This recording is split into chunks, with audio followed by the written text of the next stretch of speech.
Good day, students.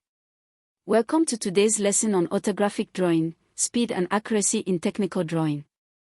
This lesson is part of your SS3 Senior Secondary School curriculum, approved by NERDC, the National Educational Research and Development Council of Nigeria.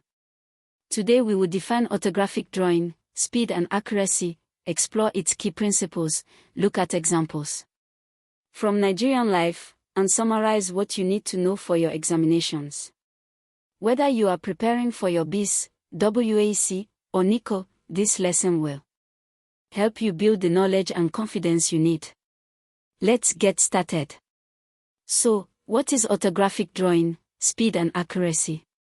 From the markets of Onitsha, to the oil fields of Rivers State, to the groundnut pyramids once found in Kano, orthographic drawing, speed and accuracy connects your classroom to the real Nigeria you live in.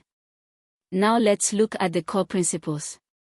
These are what you must know for your examinations. Principle 1. This is the basis of orthographic drawing, speed and accuracy. It tells us what orthographic drawing, speed and accuracy is, where it comes from, and what it applies to. Make sure you write this in your notebook. Now, examples. This is where learning becomes real. Example 1. Imagine a student in Ibadan studying technical drawing. She notices a situation in her household that involves orthographic drawing, speed and accuracy. Let's analyze this together. Did you see how we applied the principle step by step? That is exactly what WAEC examiners expect from you. Now, example 2. This one is slightly different. Notice how even though the context is different, a market trader in ABA versus a farmer in Plateau State, the same principles apply. That is the beauty of technical drawing, the knowledge travels with you. Before we finish, let me share the top mistakes students make on this topic.